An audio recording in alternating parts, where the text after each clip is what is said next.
Coucou, Coucou. bonjour et bienvenue sur la chaîne Data qui est Chouette.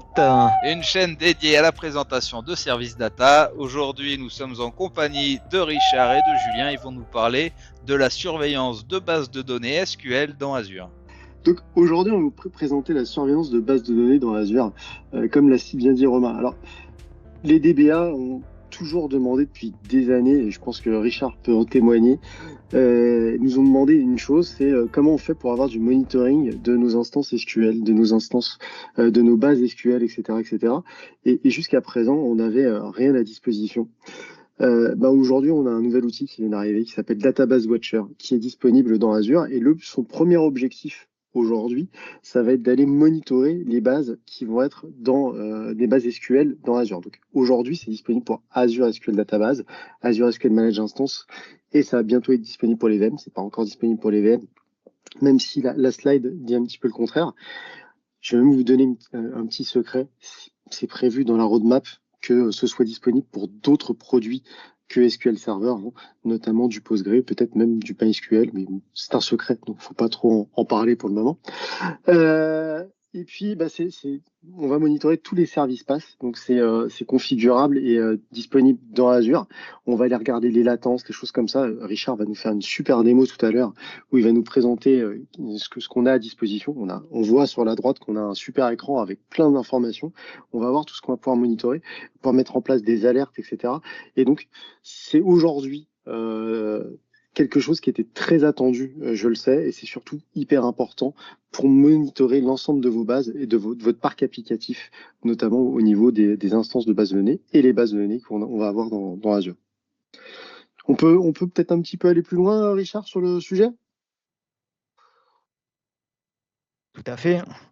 Je vais pouvoir vous parler de l'architecture et de comment va être mis en place le Database Watcher. En fait, il s'agit d'un service qui va être complètement ce qu'on appelle un service PaaS, donc Platform as a Service, qui va être configurable. Donc, ce qu'on va vous fournir, c'est des connecteurs, ce qu'on appelle les Watchers, qui vont accéder à vos différentes versions de SQL Server. Comme le disait Julien jusqu'à présent, on a du SQL Managed Instance, du Single Database et de l'Elastic Pool pour commencer. Et donc, tout ce qui va être mis à disposition, c'est ces connecteurs-là pour pouvoir consolider les données dans deux types de data storage. Le premier est un Azure Data Explorer, qui est en fait le moteur qu'on utilise communément dans Azure pour tout ce qui est logging. Donc, sous la forme, hein, vous devez connaître la notion de Log Analytic Workspace. Donc, c'est exactement la même chose, sauf que c'est la version customisée pour les utilisateurs. Ça, c'est une première option. La deuxième option, c'est aussi de déverser cela dans du Fabric, avec du Real-Time Analytics pour pouvoir à ce moment-là accéder à vos dashboards et surtout pour vous mettre à disposition des dashboards au niveau du portail Azure. En fait, vous avez des dashboards par défaut qui vous sont présentés et donc vous n'avez rien à développer. Si vous avez besoin de fonctionnalités beaucoup plus, de customiser ou des fonctionnalités plus avancées, vous avez accédé à la base de données et c'est ce que vous voyez en bas, la petite partie analytique. Donc là, vous avez toute la donnée source détaillée et à ce moment-là, vous allez pouvoir en faire ce que vous en souhaitez.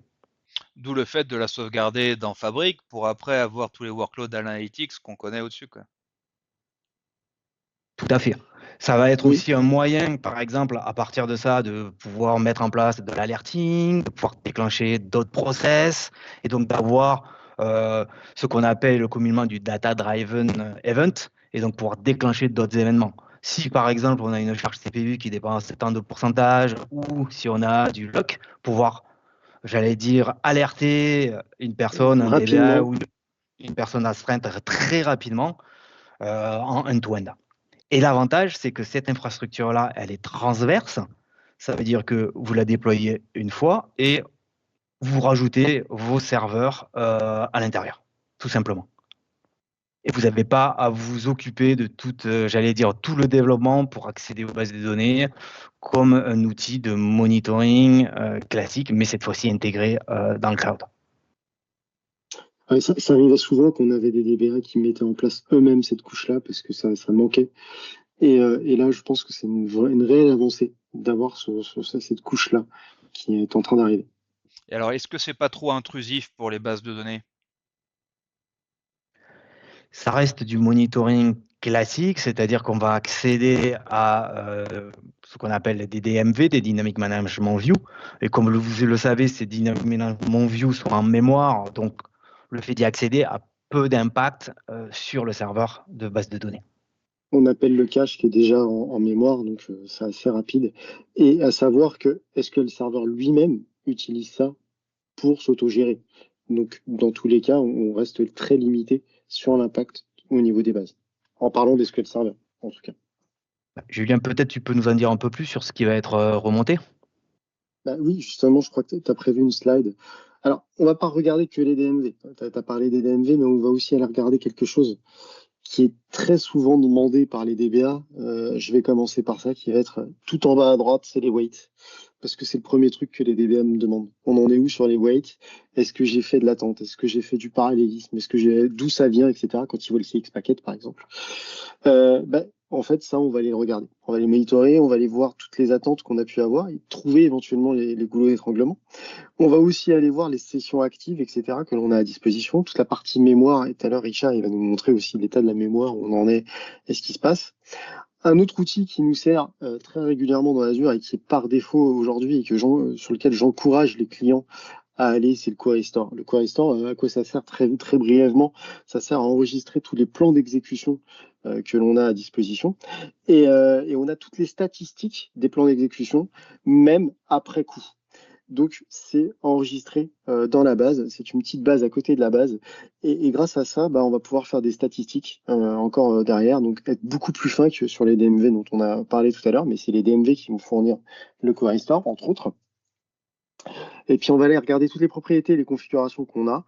L'agent, les réplicas, le réseau. Les backups history, donc ça c'est aussi très important pour savoir où on en est, l'utilisation du stockage, etc., etc. Donc on a plus les performances counter qui peuvent aujourd'hui par exemple manquer sur des performances sur des outils de performance dans Azure, hein. Sur un Azure SQL Database, aujourd'hui c'est très compliqué d'aller savoir des problèmes de stockage. Et ben là on va avoir ces informations-là.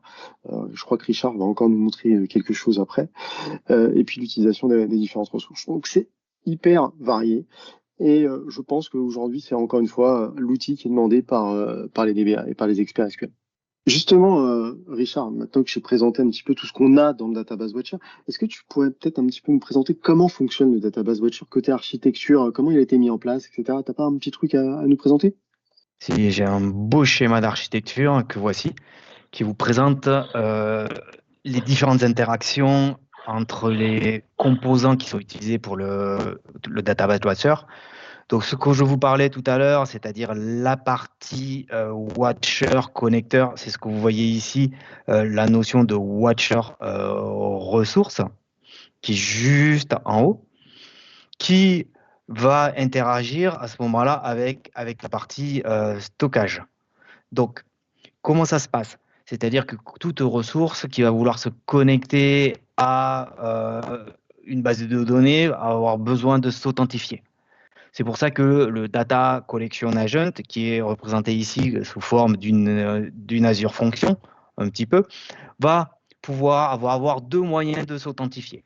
Le premier, c'est d'utiliser une Managed Identity, c'est-à-dire que l'application a une identité qui va être propagée, qui va être utilisée pour se connecter sur les différentes bases de données. Les bases de données, on va dire, sources qui sont là à droite avec le SQL Database, le SQL Managed Instance, l'Elastic Pool, etc., etc.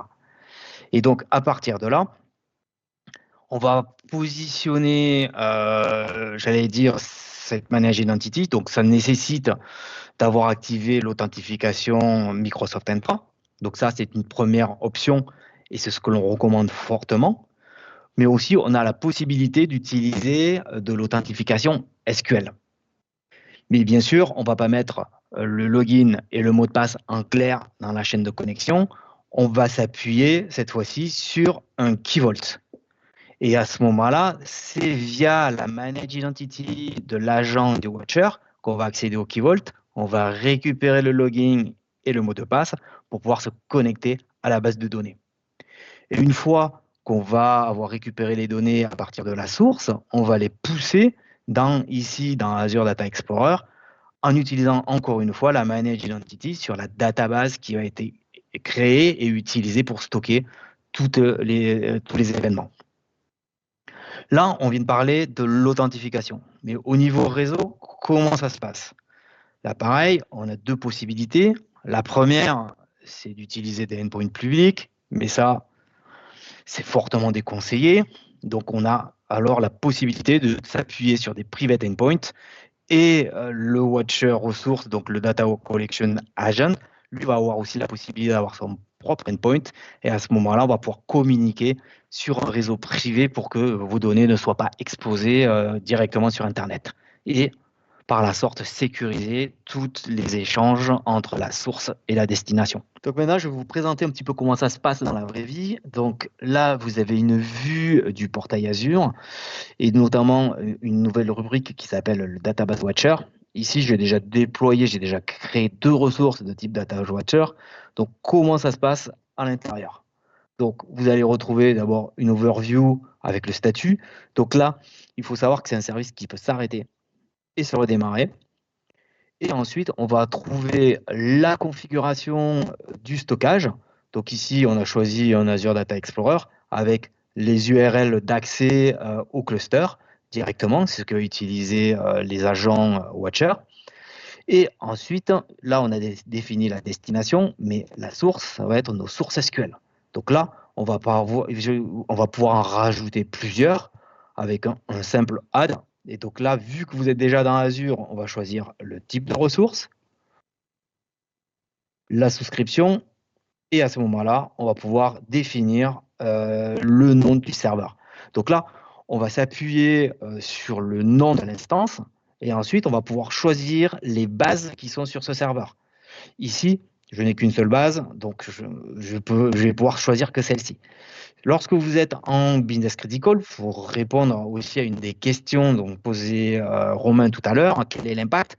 On a la possibilité, comme vous le savez, lorsqu'on est par exemple en business critical, d'avoir un répliquant en read-only, on va pouvoir se connecter dessus pour pouvoir faire de la lecture pour impacter un minimum, même si l'overhead est très faible.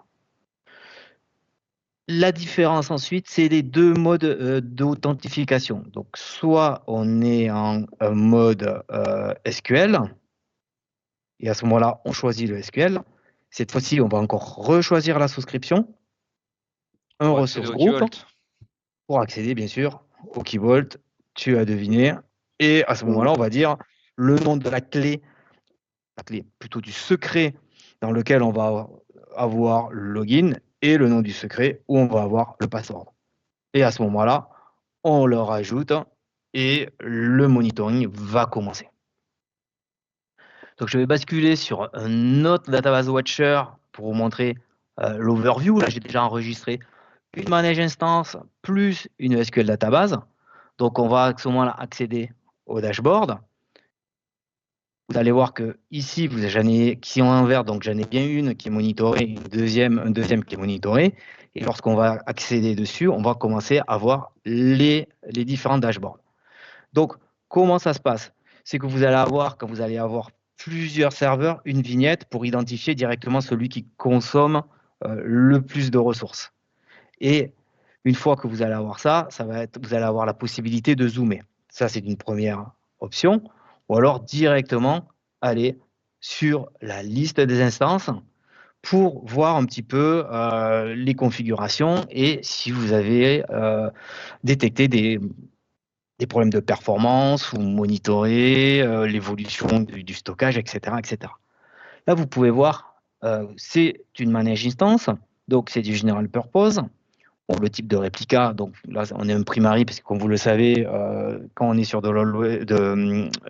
manage instance, voilà, derrière, on a un cluster. File over cluster, hein, voilà, instance. Voilà. Et le type de hardware, donc là, je suis en Gen 5, bon, ça pourrait être du Premium ou du Memory Optimize, et le type d'update policy. C'est-à-dire que en manage instance, vous avez deux types d'update policy. Soit vous restez en compatibilité SQL Server 2022, et à ce moment-là, vous recevez que les patchs de sécurité, ou à ce moment-là, vous êtes en evergreen et vous recevez aussi toutes les nouvelles fonctionnalités qui arrivent. Mais du coup, vous n'êtes plus compatible avec SQL Server 2022. Et Ça, à c'était titre indiqué, une petite subtilité de Manage Instance, c'est qu'en fait, on peut faire de la rétrocompatibilité sur du on-prem avec SQL Server 2022. Mais il faut être dans la compatibilité que tu viens de donner, Richard. Excuse-moi, je t'ai coupé. Je te tout laisse à fait, reprendre. tu as raison de préciser. Bon, à titre indicatif, vous avez aussi le nombre de CPU et la mémoire, même si en fonction du hardware, on sait, on connaît les ratios, mais là au moins c'est clair, vous savez ce qu'il en est. La liste de vos databases.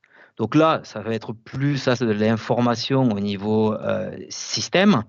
Mais si on va un peu plus dans le détail, on va avoir ici un certain nombre d'informations. Par exemple, la performance. Donc là, c'est au cours des dernières minutes, hein, mais ce qui va être aussi intéressant, c'est par exemple au cours des dernières 24 heures. Parce Ça, que c'est des souvent, rapports déjà pré-mâchés. Est-ce que tu vas pouvoir les compléter avec tes propres analyses? là, ça, c'est des rapports Tranquille. qui sont par défaut, donc qui ne sont pas modifiables, mais rien ne t'empêche dans Fabric ou en accédant au cluster Data Explorer de créer tes propres Tes rapports, propres par exemple requêtes. Ok. basés sur du Power BI ou autre. Et puis, comme tu l'as vu là, Romain, pour reprendre un peu ce que tu disais, là, on a un historique qui est assez conséquent, mais qui est quand même limité. On a 48 heures d'historique. Si on veut aller plus loin, si on veut conserver plus loin, il pourrait être intéressant en fait de plugger d'autres rapports. Voilà, donc l'historique, il est donné par la période de rétention qui est c'était sur la base Data Explorer. Ok. C'est Exactement. pour que ça que là, vous voyez, on peut remonter jusqu'à 28 jours ou du 28 jours, custom voilà. par Voilà. défaut, mais en passant en custom et en augmentant la période de rétention, on va pouvoir monter beaucoup plus haut. Après, il faut se poser la question, La nécessité. Ouais. voilà, tout à fait, la nécessité par rapport à un moment donné, le coût du stockage. Mais on reviendra sur le coût. On y Donc, reviendra après. Donc là, vous voyez, on va retrouver les indicateurs classiques, bon, CPU, mais on y reviendra dessus, les request rate et aussi tout ce qui va être wait stat. Par exemple, on voit ici, il y a des pics. On voit qu'il y a du SOS scheduler, il y a du lock, etc. Ça permet de nous donner une idée de ce qui se passe.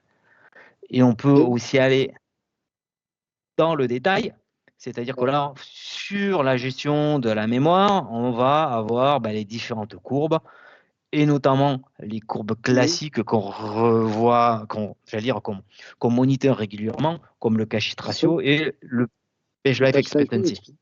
ouais. Le patch life expectancy et le cache ratio, c'est souvent très demandé par les DBA, encore une fois. Notamment le page life expectancy, ça va nous donner la durée de vie de la page en mémoire. Là, on voit que sur ton serveur, bah, on n'a pas besoin de plus de mémoire, hein, parce que le cache hit ratio est à 100%. Ça veut dire qu'on n'a pas eu besoin de vider la mémoire pour re-remplir. Et le page life expectancy a été exponentiel. Il n'a jamais rediminué. Ça veut dire que la durée de vie de la page en mémoire est restée correcte. Donc là, pour notre coup, c'était pas mal. Et par contre, j'ai vu des petits trucs sur ton serveur là que tu nous as montré. Ça ne me plaît pas tellement. Hein, c'était Je veux assez dire en haut, rapide, mais si tu peux remonter, ouais, si tu peux remonter un peu en haut, j'ai deux, trois trucs qui m'ont un petit peu choqué, notamment au niveau du CPU. Là, on a eu des c'est pics. typique. Ouais, et moi, souvent, ce que me demandent les DBA, c'est mais c'est quoi ces pics et d'où ça vient? Et est-ce qu'on peut aller creuser pour essayer d'identifier ce qui s'est passé? Bien sûr, on va faire un petit zoom dessus. Hop. À ce moment-là, on va, on va se rapprocher un petit peu sur la période. Bon, là, on Alors, a, on a quand même eu des paliers là. oui, on a eu quelques petits paliers, on va dire. Un Ça a petit sonné, peu hein, élevé. t'as mis une alerte, ça a sonné, non? Non, ça n'a pas sonné. Non, pas là, je ne les ai pas encore implémentés, mais ça sera dans la prochaine étape. Ah, d'accord, d'accord. Et donc là, l'idée, c'est de savoir en fait qu'est-ce qui a généré cette consommation CPU. Donc à ce moment-là, qu'est-ce qu'on va faire? Bon, on va regarder, il y a de grandes chances que ce soit des requêtes, hein. Donc à ce moment-là, on a un petit onglet qui est les top queries. Et qu'est-ce qu'il nous fait? En fait, il nous les classe en fonction de la consommation. On voit que la première, elle est un petit peu rouge là, c'est pas terrible. Si on va dans le détail, on va voir qu'on a une requête qui a été exécutée 8000 fois. 8000 fois, comme par hasard. Elle sort du lot. Et comme par hasard, elle consomme un petit peu de CPU. Hein. Une exécution globale de 40 minutes, 1h20 de temps CPU et 140 millions de reads. Donc, se dit, il y a quelque chose qui ne va pas là-dessus, quoi. Que cela ne tienne, on clique dessus. Déjà, il va nous donner notre petite requête. On s'aperçoit que principalement, sur quoi on attend, en fait, qu'est-ce qu'on consomme? Du CPU et on a aussi du parallélisme. Si on va un peu plus loin, Ça va dans les weights. Voilà, au niveau des weights, on va pouvoir voir les weights, mais ce qui va nous intéresser aussi, c'est quel est le plan d'exécution. Donc là, on a un plan de type H, le H-plan. Donc, lorsqu'on clique dessus, à ce moment-là, il nous propose de le downloader. Et si j'accède directement à mon Manage Studio, qu'est-ce qu'on s'aperçoit? On a une requête avec un beau cluster index scan nous indiquant qu'il nous manque un index sur cette table-là pour pouvoir réduire drastiquement, j'allais dire, les ressources consommées. Le coût de la requête. Surtout qu'elle est très peu appelée, cette requête, de ce qu'on a compris. Oui, juste 8000 fois en dizaines de minutes. Secondes. Et donc, cerise sur le gâteau, il vous propose aussi un petit index. Bon, qu'est-ce que tu peux nous dire sur ces propositions, Julien? Moi, je dirais que c'est pas quelque chose à prendre au pied de la lettre. C'est une suggestion. Maintenant, il faut tester. Il faut voir si on en a vraiment besoin. Là, on a vu que c'était une requête qui était appelée énormément de fois. Donc, il faut tester, voir si ça a un impact fort sur la requête. Je pense qu'il y a des moyens qu'on réduise pas mal grâce à cet index. Et donc, on peut le mettre en place. Maintenant, voilà, encore une fois, c'est pas à prendre toujours au pied de la lettre. Et puis, il faut aller étudier ces index-là et pas toujours prendre les missing index qui sont donnés. Mais là, dans notre cas, j'aurais pas trop peur à aller essayer de le mettre en place. Si on a ce détail d'information, c'est parce qu'on a activé le Query Store ou c'est pas forcément nécessaire au préalable de l'avoir activé? En fait, là, il a croisé les données du Query Store avec les DMV et d'autres infos, notamment dans les Extended Events, qu'il a pu avoir aussi. Et le fait d'avoir fait ces croisements-là, il en a déduit ce qu'on voit ici. Après, pour répondre à ta question, Romain, c'est que par défaut, lorsqu'on crée une nouvelle base, par exemple un single database ou Maintenant, c'est Manage activé par défaut. Instance, c'est activé par défaut. Okay. Voilà. Et sur SQL 2022 aussi. Dès qu'on crée une base, c'est mis par défaut. Par contre, si on fait un backup restore d'une base qui vient d'une ancienne version, que ce soit sur un SQL 2022 ou sur une Manage Instance, le co-restore ne sera pas mis par défaut. Il faut aller l'activer. Voilà. Donc, si on va aller plus loin maintenant, puisque là, on a vu qu'on avait un petit peu d'activité, l'activité sur notre serveur, et par exemple au jour des dernières 24 heures, donc là, on a le dernier snapshot d'événements, donc il n'y a rien de particulier, mais si on regarde l'historique, on va voir ici que on a des petites choses qui sont en orange ici, qui correspondent à des blocages. Donc on va aller voir sur un de ces éléments, et à ce moment-là, qu'est-ce qu'on découvre? C'est qu'en fait, on a une requête là, avec le petit sens interdit, qui bloque d'autres, qui va nous bloquer le SPID 79. Et donc, on peut, par ce biais, détecter les requêtes qui sont bloquées.